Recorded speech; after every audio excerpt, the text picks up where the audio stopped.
Hello, interior sports fans. Joe Cook in the sports seat for you on TGIF. Let's get the weekend started with some sports. Yesterday, it was not just the first cross-country meet of the year for the Nanics. For some, it was the first of their collegiate careers. Let's see what happened on the West Ridge Trails.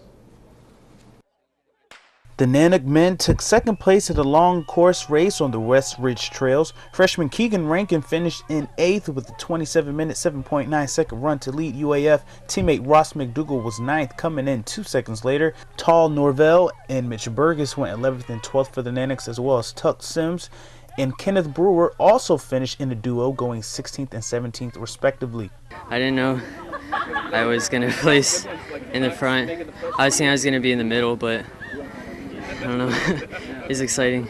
Montana State Billings took the top honors, sweeping spots 1 through 5. They were led by Robert Peterson, who set the pace with his 26-minute, 12.8-second time in the 8K. Seattle Pacific was 3rd. We all had an awesome day. That's what our goal was, and we just all came out so strong, and we just kind of eased into it. And after the first mile, we're this felt great, and we just went for it. On the women's side, more freshmen made contributions for the Nanics. Kaylee Stryker and Dorothy O'Donnell crossed the finish line in 6th and 7th place, just over 24 minutes. Maddie Pfeiffer was a 9th place finisher with a 27.9-second time. Seattle Pacific's Michaela Fricker was the top woman, finishing in 22 minutes, 58.3 seconds, which was 15 seconds faster than teammate Anna Patty. Seattle Pacific won the women's long course race, followed by Montana State Billings and UAF. I started picking it up, going my own pace, and working those hills, working the downhill, and had a lot of fun with it, honestly. Good finish. It was awesome. I was so nervous before just because it's college, but it was just another race, another time to have some fun and just get out and run. I think kind of a new experience for all of us being such a young team, so I definitely wanted to just see who the competition was, let them know that, we're here and we're going to be seeing them. So now that I know kind of where I am, I know what girls I need to worry about. We're starting to build a solid foundation for this program, and it's really exciting. Now we have a cross-country team, and it's super cool to be part of. Now let's get into some high school volleyball action. Last night, the Patriots were hosting the Hawks. After splitting the first 2 sets, we go to a critical third set. The Hawks had a 9-1 lead before the Patriots rallied and tied it at 12 apiece. Both teams went back and forth for a while until Hutch gained a 24-18 lead. The Patriots came back, benefiting off of 3 Hawks errors and an ace to pull within 2, 24-22. However, Hutchinson will get the deciding point to end the set. In the last set, the Hawks had a 13-5 lead and took the set 25-16.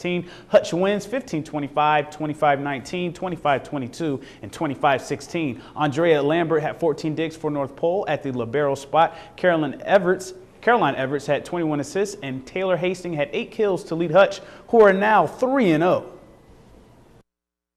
Service seed passing wasn't as great because we weren't talking. We started getting quiet on the court, and also we had a lot of unforced hitting errors, so that was the difference for us. It's my first time ever playing libero. I was setter for JV last year, so this is the pace is a lot faster, and so it's just really fun because it's a lot of we're all pretty new for each other, so the fact that we're 3-0 is really good for us. They're friends off the court as well as on the court.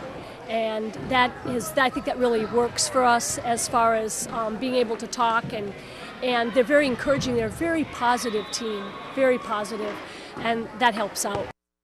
And next door to that volleyball match was a tennis match between the Malamutes and Patriots. The Patriots won 5-2. Rachel Jordan got a win in girls number 2 singles over Robin Heineken 6-0, 6-0. James Kardash got the other one for Lathrop in boys number 2 singles. North Pole got wins in mixed doubles, boys doubles, and the top singles matches as well as the girls doubles match here between North Pole's Lydia Bornstad and Leona Sawyer and Lathrop's Christine Franzen and Cherish McLean. Bornstad and Sawyer won 3-6, 6-4, and 10-3. North Pole has won back-to-back dual meets. West Valley also won their match against Hutch with a 7-0 sweep. Now let's look at your weekend sports. Tonight in high school football, West Valley hosts Houston at 6. Number 5, Wasilla visits number 3, Lathrop at 7. Up on the hill, the UAF volleyball team takes on Humboldt State in their opener in the Flint Hills Resources Alaska Nanick Classic at 7. Saturday morning at 10 and 10:30 a.m., the Nanick cross-country team will have its women's and men's 4K race against MSUB and Seattle Pacific on the West Ridge Trails. Also at 10 a.m. at Hangar 6 on Ladd Army Field on Fort Wainwright is the 4th annual Run for the Runway 5K. This is a fundraiser for the Northern Lights chapter of Army Aviation Association, which supports scholarships and other events. On Saturday, the Natics are back on the volleyball court for a doubleheader, playing Colorado Christian at 1 o'clock, then face number 12 Fresno Pacific at 7 p.m. Lastly, in high school sports, there is an all-school swim meet in the Westcott Pool at North Pole Middle School at 6 p.m. on Saturday. And now we end the work week with players putting in work. It's the play of the week. You commented on this week's top 5 plays that have volleyball, football, and tennis plays. Well, this one is for the Dogs. Derek O'Neal's amazing leaping catch over West Valley's Jordan Kelly in the Dog Bowl is the play of the week. Lathrop won 27-0 over the Wolfpack in last week's Dog Bowl for the first time in 5 years. Remember to comment and like the I-5, the interior top 5 plays on our YouTube and Facebook pages that are revealed on Mondays as part of the weekend recap. And that'll do it for sports this evening, but make sure you come back for the Sports Nightcap. Stay cool, Alaska. Mike Schultz has your full weather forecast coming up next, and we'll catch you next time.